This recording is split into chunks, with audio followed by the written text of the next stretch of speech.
Welcome back, dear children.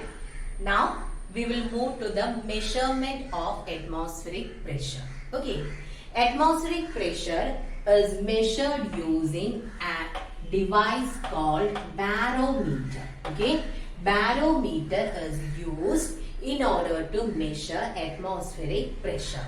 Now we are going to discuss about three different types of barometers: simple barometer, Fortin's barometer and aneroid barometer. We have to study in detail about these three barometers. Okay, so first we will consider a simple barometer. Simple barometer is first designed by a scientist named Torricelli. Okay, so keep this name in your mind. Torricelli designed a simple barometer. Okay, so as I said, what is the use of a barometer? It is used in order to measure atmospheric pressure. Now, we will check how a simple barometer can be constructed. Okay, so for this, we need a narrow transparent glass tube. Okay, a narrow, that means thin glass tube. Usually glass tube means it will be transparent and its length should be 100 centimeter. That means a 1 meter narrow transparent glass tube with one end sealed. One end sealed means what? It is not an open tube. Two ends will be there. One end of this tube will be closed. Okay, so here we need a narrow transparent glass tube of 100 centimeter length which is sealed at one end. Now fill this glass tube with mercury. Then close it. Close the mouth of this glass tube with your thumb and then invert it into a trough containing mercury. Do you know what is a trough? Trough means it is an open vessel. Okay, so we have a trough filled with mercury. Now invert this glass tube into this trough containing mercury. We have completely filled the glass tube with mercury, but when you keep it inverted in this trough, you can see that the level of the mercury falls. Do you know what is the reason? At first we have completely filled the glass tube with mercury, but once it is inverted and kept in the trough, what happens? The level of mercury falls. The reason is in order to balance, it is done in order to balance the atmospheric pressure as well as pressure exerted by the mercury. So some part of the mercury will flow down into the trough and it will keep a particular height. At this height, the pressure exerted by the atmosphere as well as the pressure exerted by the mercury gets balanced. Okay, so it will come at a particular height and at sea level, this height is 76 centimeter. Okay, so at sea level, when you measure this height, it will be 76 centimeter. Now, use the equation to calculate pressure. What is the equation to calculate pressure?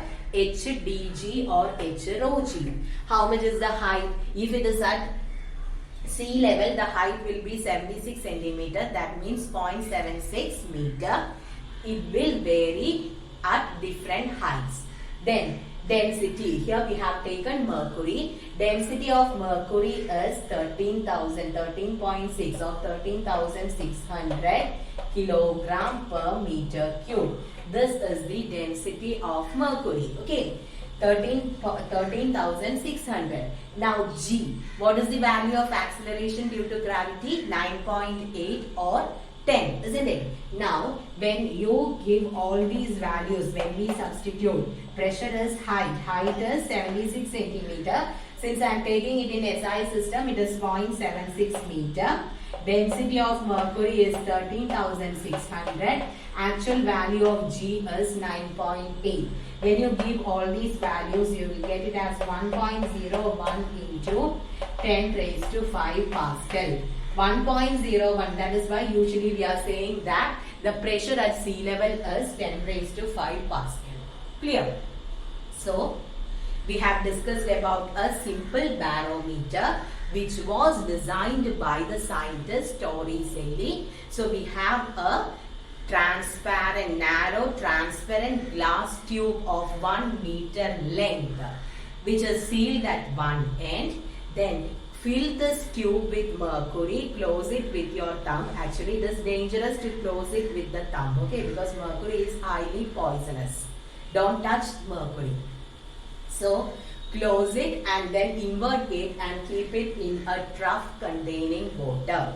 Now you can see that the level of mercury in the glass tube falls because the pressure exerted by the atmosphere as well as the pressure exerted by the mercury should be equal. In order to maintain that balance, the level of mercury falls. Then just measure the height of this water column, okay, present in the height of the water column present in the glass tube. At sea level, usually it will be 76 centimeter.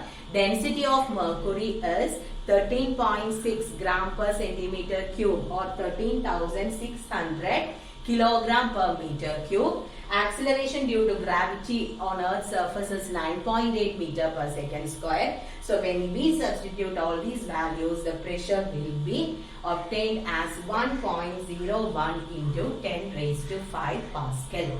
So this is the atmospheric pressure at sea level. Okay, so I hope you understood the construction and working, or how can you measure atmospheric pressure using a simple barometer. Okay, so is it clear?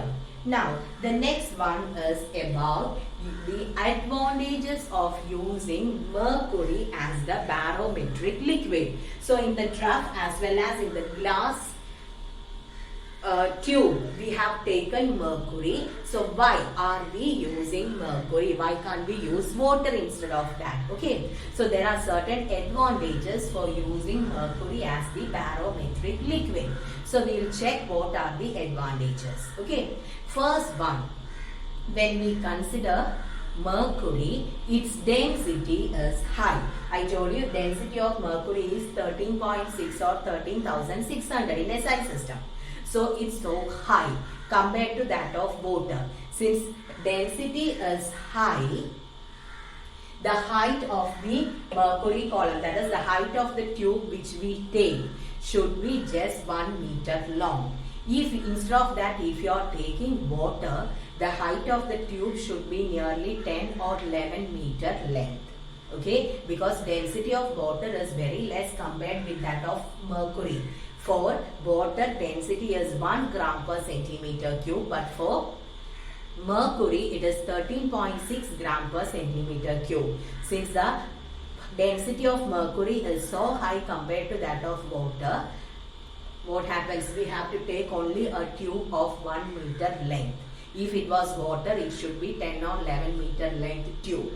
So that is the first advantage. What is that? Density of mercury is high. Now the second one, it is having a low freezing point. So why? What is the use if it is having a low freezing point? We can measure atmospheric pressure at temperatures even below 0 degrees Celsius. Okay?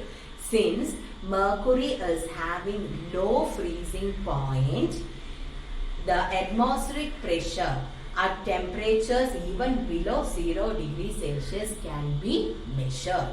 Now, the next one. Next use is mercury. Have you seen mercury? It's almost a silver color. Okay, silver in color. That is, it shines. So due to this shining, water means it is transparent. It is very difficult to take reading if you are using water because it is a transparent liquid. But in the case of mercury, it is shining. So it is very easy. We can take the reading easily. It is easy to note the reading since mercury is shiny. Now, the next one is mercury does not wet the glass. If you are pouring some water on a glass vessel and if you remove the water, then also you can see that some droplets of water remain on its surface. Okay, but mercury is not like that. When you are pouring mercury on a glass vessel, it won't wet the surface. You can remove the mercury completely from that. That means it won't stick to the surface and stay back there. Okay, so this helps to give some more accurate reading. If water molecules stick, water means it will stick on the walls, so there will be changes in the measurement. So these are the 4 main advantages of using mercury in a simple barometer than water. So what are the advantages? It's important. First one, density of mercury is high. So the length of the glass tube required is just 1 meter long. Now it has very low freezing point. So the pressure, atmospheric pressure even at a temperature below 0 degree can be measured. Then it is shiny, so easy to take the reading. Now the 4th one is mercury won't wet the glass like water. So we can take somewhat accurate readings. Okay, so these 4 are the advantages of mercury. Now we will move to the disadvantages. It is not of mercury, disadvantages of a simple barometer. Okay, so what are the disadvantages of a simple barometer? First one, it is not compact and portable. Here it is, this glass tube actually balances on this open trough. So is it possible to take it to some other place? No. So it is not compact as well as portable. Now the next one, this trough is kept open. So the mercury present in it can get contaminated, isn't it? Since it is an open vessel, some other things, dust particles can enter and it can change the entire reading. So there is a chance for the mercury in the trough to get contaminated. So it will change the reading. Now the next thing is, it is made up of glass.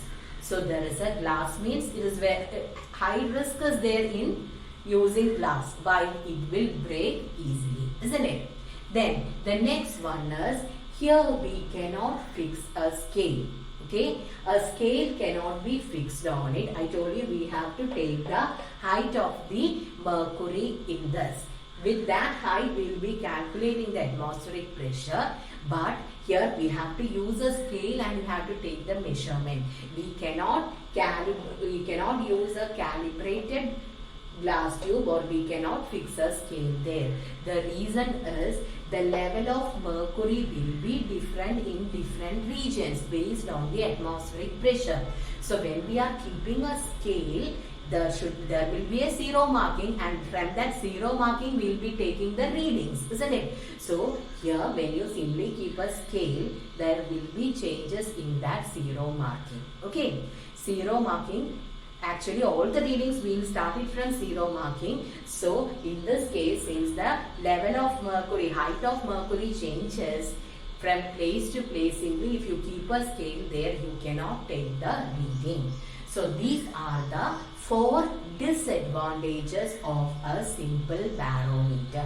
So which are they? First one, it is not compact and portable. We cannot take it to some other place. Now second one, it is made up of glass. That means what happens? There is a chance of breakage. Now the third one, the trough is kept open. That means there is a chance for the mercury in it to be contaminated. Now the fourth one, we don't have a scale there. We cannot fix a scale because the level of mercury will vary based on the atmospheric pressure. Okay, so I hope it is clear with a simple barometer. Now in your textbook they have given in a box in that the difference between mercury and water and why mercury is accurate. So already I have discussed all those points. Okay, so again I am not going to that. Same thing. When your only thing is, when you are taking water, the only advantage in a barometer is it is not poisonous, whereas mercury is poisonous. Other things we have discussed. Okay. Now we will move to the next type, that is Fortin's barometer. Okay. Fortin's barometer. Fortin is the name of a scientist. So this barometer is designed by Fortin and it is known as Fortin's barometer. Now, Fortin's barometer is made by overcoming the problems or disadvantages of a simple barometer. So, its construction and exact working is not given in your textbook. The thing what is given is what are the new things which a Fortin's barometer have. Okay, actually this Fortin's barometer is designed to overcome the issues in a simple barometer. So first few issues, okay, not all the issues. So in the case of a simple barometer, this entire thing is kept open. But in a Fortin's barometer, this trough is actually kept in a leather bag. Okay, this glass vessel or trough is placed inside a leather bag called a reservoir, and then there is a metallic case for this glass tube as well as the trough. Surrounding this we have a metallic casing. What is the use of a metallic case? It protects the entire glass. Okay, so the first one is this trough. This trough is covered by a leather bag, and that leather bag is known as reservoir. Then surrounding this leather bag as well as glass tube, we are having a metallic casing which protects the entire glass vessel. Now, another major defect of simple barometer was there was no scale. But in the case of Fortin's barometer, a scale is fixed there. Okay, a scale is there near this glass tube which is calibrated. That is a marked scale is there, and we have a pointer. Okay, and that pointer can be adjusted using a screw. Already the level, we already learned that the level of mercury will vary based on the atmospheric pressure. So we have a screw to change the pointer, position of the pointer, and this pointer can be brought to the zero marking given on the scale. So there is another arrangement. Okay, so earlier we didn't have a scale because since the value of the height of mercury changes with atmospheric pressure, it is difficult to take the reading because we need the zero marking. Zero marking will become different in different cases. But in this case, we have a screw to adjust a pointer, and that pointer can be moved over the scale.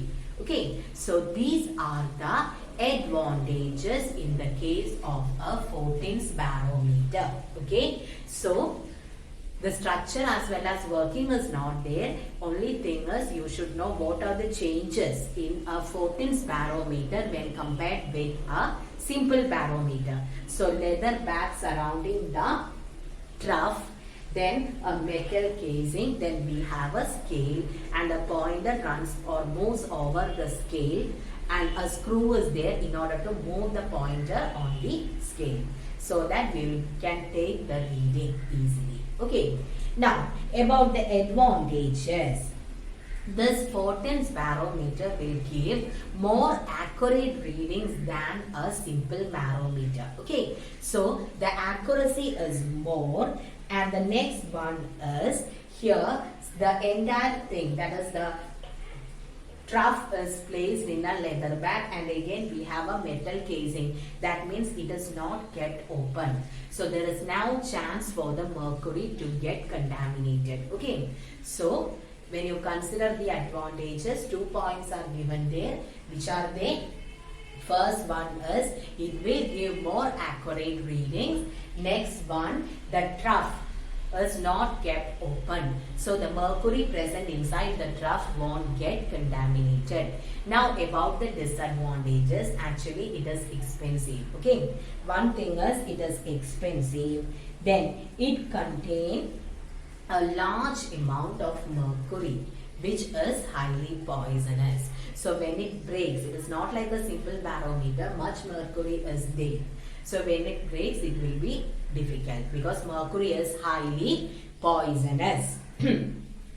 Then next one, another disadvantage is it is little bit big in size. So it cannot be, it is not portable. Okay, it's not portable. It's large and bulky, so it's not portable. So I hope it is clear about the disadvantages of a Fortin's barometer. It's large and bulky, so difficult to take it to some other place. Mercury. Here mercury is highly poisonous. Then the next one is it is expensive. Okay. So is it clear with Fortin's barometer? Okay. Next one is an aneroid barometer. Okay. Aneroid barometer. Aneroid barometer doesn't have mercury or any other liquid present on it. So it is very easy to carry an aneroid barometer because no liquid. We don't want to consider about mercury or other liquids. Okay. Now about the structure of an aneroid barometer. It consists of a thin circular box. Okay. A thin circular box, and it is known as aneroid cell. Aneroid barometer consists of a thin circular box called aneroid cell. This is actually partially evacuated. Okay, it's partially evacuated. Then in the center we have a strong spring. Now lever system is there, and this circular disc is actually calibrated. Markings are there on it. Then a strong spring, then lever system is there, and using the lever system a needle can be operated. So this actually works by the contraction and expansion based on the variations in atmospheric pressure. Okay. So an aneroid barometer, using an aneroid barometer you can take the readings directly. It consists of a thin circular box called an aneroid cell. Then it is partially evacuated. In the center we have a strong spring is there on it. Then a system of levers are there, and this levers will be connected to a needle, and this needle moves about the calibrations. It is a calibrated circular disc. That means markings are present on it like a clock. Okay. So this needle will move through this, or it gives the reading directly. Now it works on the expansion and contraction, based on the expansion and contraction with the variation in the atmospheric pressure. Okay. Now the readings are taken directly based on the barometric height. So it is also known as an altimeter.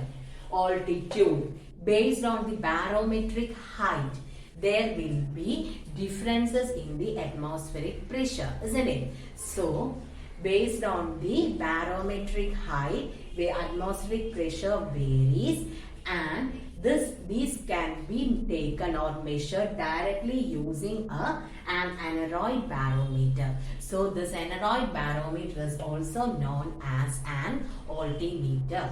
Now we will check how it works. Suppose the atmospheric pressure is less. Okay, the atmospheric pressure exerted is less. That is, the pressure from outside is less. So what happens is the pressure from inner part will be more, and this circular disc or the box will expand. Okay, so at first we are saying that the atmospheric pressure decreases. Then the force, if the atmospheric pressure decreases, the force acting on it will be less. When the force acting on the surface is less, means the spring present here will push outward, and the circular box will expand. Okay, so when the circular box expands, what happens is the pointer will move in the anti-clockwise. This is clockwise and the other is anti-clockwise. The pointer will move in the anti-clockwise direction, and then you will get the atmospheric pressure. Okay, when the atmospheric pressure decreases, the force exerted from the outer part will be less. So what happens? The circular box will expand and the needle will move towards left. That is, it moves in the anti-clockwise direction and you will get the atmospheric pressure. Now the reverse. If the atmospheric pressure from the outer portion is more, that is, if the atmospheric pressure increases, the force acting on the circular box will be more, so that it contracts. Then what happens? The needle will move in the anti-clockwise direction and we will get the atmospheric pressure. Okay, if the atmospheric pressure increases, the force exerted on the circular box will be high. So what happens? This will contract, the needle moves in the anti-clockwise direction and you will get the atmospheric pressure. Okay, now, and which type of barometer is good? Is it a simple Fortins or aneroid? Aneroid is better, isn't it? Because you can take the readings directly. It is portable. Many advantages are given in your textbook. An aneroid barometer can be carried from place to place without the fear of a mercury spill. Then it gives an accurate reading because mercury is not there, no other liquids are present. It is cheap and you can take the readings directly without any adjustment. Okay. Now, the last portion is the units of atmospheric pressure. Pressure is usually given in the unit Pascal, but when you are moving to atmospheric pressure, you can also use the unit ATM. That is at 1 atmospheric pressure. That is represented by ATM. Atmospheric pressure is represented by ATM, and this 1 ATM will be, okay, 1 ATM is actually equal to 101, value is little bit bigger, 325 Pascal. Okay, 1 ATM, please by heart this reading. 1 ATM is equal to 101,325 Pascal. Then, or you can say this as, you can say the atmospheric pressure in terms of the height of mercury column. That is 760 millimeter of mercury. Okay, 760 millimeter of mercury, or one more unit is there, it is bar. 1 bar is equal to 10 raised to 5 Pascal. Okay, so please by heart these readings also. So 3 more units I have given. ATM for measuring atmospheric pressure. Then we have millimeter of mercury. 760 millimeter of mercury, or the other one is bar. Bar is also a unit used to measure atmospheric pressure. 1 bar is equal to 10 raised to 5 Pascal. Clear? Now about the homework. Please take page number 46. In the first set, question number 10. Derive the SI unit of pressure if the SI units of thrust and area are Newton and meter square. What is the name given to this unit? Actually, it came from the first section, but we didn't write that, no? So, question number 10 in section E will be a homework. Then answer in detail question number 8 and 10. 8 is construction of a simple barometer. So, please draw the diagram. Now, 10. Why is mercury preferred as a barometric liquid? Then, okay, so these will be the homework questions. Plus, so in the case of numericals, we have completed till question number 4. Question number 5 is a homework. Please try to do that. We will discuss it during the Google Meet. Okay. So, I'll repeat the homework questions once again. From E, answer in brief, question number 10. Answer in detail, question number 8 as well as 10. Then numericals, question number 5. So with this, we completed the chapter. Study the portions before the Google Meet. Okay. So thank you, children.